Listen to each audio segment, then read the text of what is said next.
Hello friends, welcome back to our channel S J Gupta. दोस्तों, एक common question मुझसे सब जगह पूछा जा रहा है कि इनवॉइस मैनेजमेंट सिस्टम का डैशबोर्ड तो दिख रहा है लेकिन उस पे कोई इनवॉइस नहीं दिख रहा है। क्या इनवॉइस मैनेजमेंट सिस्टम अभी तक अपडेट नहीं हुआ है या कोई इश्यू आ रहा है कि उनके क्लाइंट्स में ही नहीं दिख रहा है? क्या प्रॉब्लम क्या है? दोस्तों, ये एक एफएक्यू है जो जीएसटीएन पोर्टल पे आई है 17 अक्टूबर 2024 को, जहां ये क्वेश्चन जो हम सभी को आ रहा है वो आंसर कर दिया गया है। यहाँ देखा गया है कि पूछा गया है कि कौन से ऐसे इनवॉइसेस हैं जो 14 अक्टूबर 2024 को जो आईएमएस डैशबोर्ड आया है उसमें आएंगे। यहाँ लिखा गया है, IMS is launch for GSTR two B return period of October 24। तो जो अक्टूबर 24 के इनवॉइसेस है वो आईएमएस डैशबोर्ड पे देखेंगे। अभी जो इनवॉइसेस जीएसटीआर पोर्टल पे चढ़ रहे हैं वो सितंबर 24 के हैं, अक्टूबर 24 के नहीं। इसीलिए जब हम आईएमएस डैशबोर्ड को देख रहे हैं तो हमें जीरो इनवॉइसेस दिख रहे हैं, क्योंकि अभी किसी ने अक्टूबर की डिटेल्स तो जीएसटी पोर्टल पे अपडेट ही नहीं की है। तो आपको कैसे कोई इनवॉइस वहां दिखेगा? अभी आप जो ढूंढ रहे हो आईएमएस डैशबोर्ड पे वो सितंबर के इनवॉइसेस ढूंढ रहे हो, जबकि यहाँ पर क्लियरली बोला गया है कि आईएमएस जो पोर्टल है वो अक्टूबर ऑनवर्ड्स लॉन्च हुआ है अक्टूबर रिटर्न के लिए। यहाँ देखिए, यहाँ लिखा है clearly, all the invoices which are part of GSTR two B of September और older return periods will not be reflecting in IMS. तो अगर आपके जो इनवॉइसेस है वो इससे पीछे पीरियड के हैं, अक्टूबर के पहले के हैं, तो वो आपके आईएमएस डैशबोर्ड पे नहीं दिखेंगे, अक्टूबर ऑनवर्ड्स वाले ही दिखेंगे। तो जो अक्टूबर की रिटर्न है जो नवंबर में फाइल होती है, वहां से आपको आईएमएस डैशबोर्ड पे इनवॉइसेस दिखने लगेंगे। अभी आपको आईएमएस डैशबोर्ड ब्लैंक दिखेगा। ऐसे कौन से सर्कमस्टेंसेस है जब आपको आईएमएस डैशबोर्ड के अंदर डेटा दिखेगा? जब आपके क्लाइंट ने जीएसटीआर 1 या फिर आईएफएफ में डेटा डाला है और सेव किया है। यस फ्रेंड्स, अगर डेटा सेव किया होता है तो भी आपको आईएमएस डैशबोर्ड पे दिखता है। जब आपका वेंडर डेटा डाल के रिटर्न में, यानी कि जो सेल इनवॉइसेस है वो रिटर्न में डालता है और सेव कर देता है, तो वो आपके आईएमएस में दिखेगा, जीएसटीआर 2 बी में नहीं दिखता है। जब आपका वेंडर उस रिटर्न को फाइल कर देता है, तो जो फाइल किया हुआ फाइनल डेटा है वो आपके आईएमएस डैशबोर्ड में अपडेट हो जाएगा। तो एट प्रेजेंट आपको आईएमएस डैशबोर्ड दिखेगा लेकिन उसमें कुछ ब्लैंक इनवॉइसेस दिखेंगे, क्योंकि मुझे डाउट है किसी भी वेंडर ने जीएसटीआर 1 या आईएफएफ अक्टूबर के लिए भरना स्टार्ट कर दिया है। जब वो भरना स्टार्ट करेंगे और डेटा उसमें सेव करेंगे तभी आपको आईएमएस डैशबोर्ड पे दिखेगा, नहीं तो नवंबर मंथ में जाके आपको आईएमएस के अंदर इनवॉइसेस दिखने लगेंगे। यहाँ पर देखिए, उन्होंने क्लियर बोला है कि फर्स्ट टू बी कौन सा प्रिपेयर होगा जिसके एक्शंस आप आईएमएस में ले सकते हैं। The first draft GSTR to be on the basis of action taken on invoice records in the invoice management system dashboard would be generated and made available to all to the taxpayer on 14th November for the period of October 24। तो अभी आपको IMS dashboard दिखेगा लेकिन उसमें कोई invoices नहीं दिखेंगे। आपको आपके फर्स्ट इनवॉइसेस 14 नवंबर से दिखने लगेंगे, जब आपके वेंडर ने डेटा अपने अपडेट कर दिए होंगे। अगर उन्होंने रिटर्न उससे पहले फाइल कर दी, जैसे काफी लोगों के लिए जीएसटीआर 1 11th ड्यू डेट है, तो 11th के बाद भी आपको आपका आईएमएस डैशबोर्ड अपडेटेड दिखने लगेगा। उससे पहले आपको कोई इनवॉइस नहीं दिखेगा। इसीलिए अभी भी अगर आप आईएमएस डैशबोर्ड पर जाते हैं तो आपको ब्लैंक या फिर नील इनवॉइसेस दिख रहे हैं। Can the taxpayer take action after 14 November and regenerate to be of October 24? ये और भी कुछ एफएक्यूज है जो उन्होंने आंसर किए हैं यहाँ पर इस न्यू एफएक्यू में। तो यहाँ पर पूछा गया कि अगर सपोज 14 नवंबर के बाद मैं कोई एक्शन लेता हूँ, 14 नवंबर को जीएसटीआर 2 बी जब भी जनरेट हो जाता है, अगर 14 नवंबर के बाद मैं आईएमएस डैशबोर्ड पे जाके एक्सेप्ट या रिजेक्ट करता हूँ, तो क्या मेरा 2 बी को मुझे रीजनरेट करना होगा? Answer is yes. आपका 2 बी जो है वो 14 को जनरेट हो चुका है बेसिस द डेटा जो आपके वेंडर्स ने फाइल किया है एंड जो आईएमएस डैशबोर्ड पे आपने एक्शंस लिए हैं अप टू 13 नवंबर।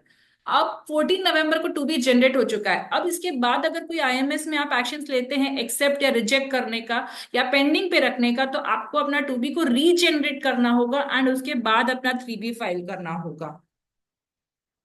जो बेसिक कॉमन क्वेश्चन है जिनका वापस उन्होंने रिप्लाई दिया उसे मैं यहाँ पर कोई एक्शन नहीं ले रही, मतलब मैं डिस्कस नहीं कर रही हूँ। सिर्फ जो न्यू क्वेरीज है जो मुझे रिपीटेडली पूछी जा रही है मैं उन्हीं का डिस्कशन यहाँ पर कर रही हूँ। हम्म, एक और क्वेश्चन है यहाँ पर कि जो आईटीसी है फॉर फाइनेंशियल ईयर 23-24, उसके लिए ड्यू डेट है 30th नवंबर, या फिर filing of annual return whichever is earlier. So अगर आपका कोई आईटीसी पीछे का छूट गया है फाइनेंशियल ईयर 23-24, तो अप टू 30th नवंबर और annual return whichever is earlier तब तक आप आईटीसी का क्लेम कर सकते हो नेक्स्ट ईयर में। तो मान लीजिए अब जब ये अक्टूबर का जो आईएमएस आता है वो आपका फर्स्ट आईएमएस है, कोई जेन्युइन क्रेडिट था जो आपसे आपने रिजेक्ट कर दिया है, अब 30th नवंबर डेडलाइन है लेने के लिए, तो आप नेक्स्ट मंथ में तो क्लेम नहीं कर पाएंगे, यानी कि दिसंबर में। आपको ये जो अक्टूबर की रिटर्न है जो नवंबर में फाइल होने वाली है उसी में क्लेम करना है उससे, नहीं तो टाइम पीरियड लैप्स हो जाएगा। अगर वो क्रेडिट को आपने गलती से आईएमएस में रिजेक्ट कर दिया है तो क्या करें?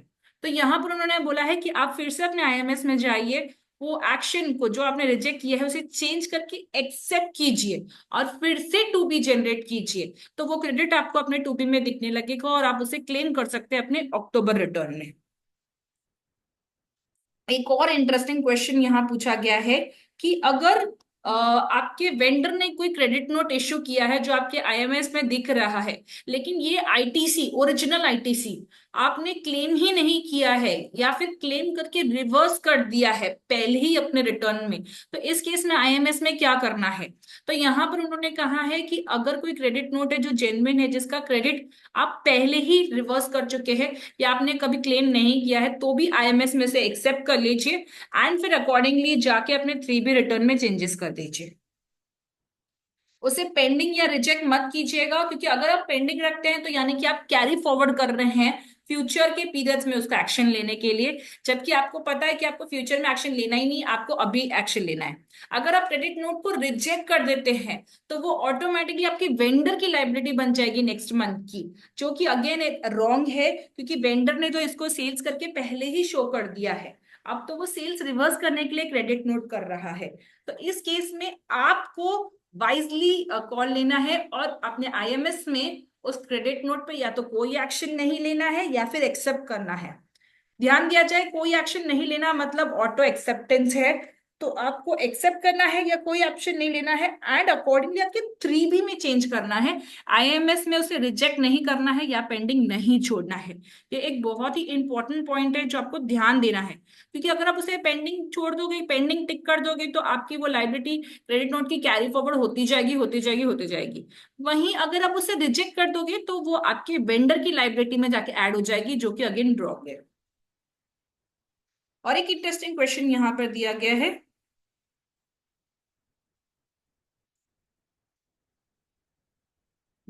whether liability can be added in the same GSTR 3B in case where credit note has been rejected by the recipient before filing GSTR 3B by the supplier। तो यहाँ पर केस को मैं थोड़ा सा एग्जाम्पल के तौर पे समझाती हूँ। वेंडर ने अपने GSTR 1 में एक क्रेडिट नोट शो किया है से 1000 रुपीज का, एंड अकॉर्डिंगली 1000 रुपीज की कम GSTR लाइबिलिटी उसकी अराइज होती है। अब जब कस्टमर की आईएमएस में आया तो उन्होंने वो क्रेडिट नोट रिजेक्ट कर दिया। क्रेडिट नोट रिजेक्ट करना मतलब वेंडर की लाइबिलिटी बढ़ जाना। तो क्वेश्चन ये आता है कि ये कौन से 3B में इफेक्ट होगा? सेम मंथ के 3B में इफेक्ट होगा जिसमें वो क्रेडिट नोट शो किया है, या नेक्स्ट मंथ के?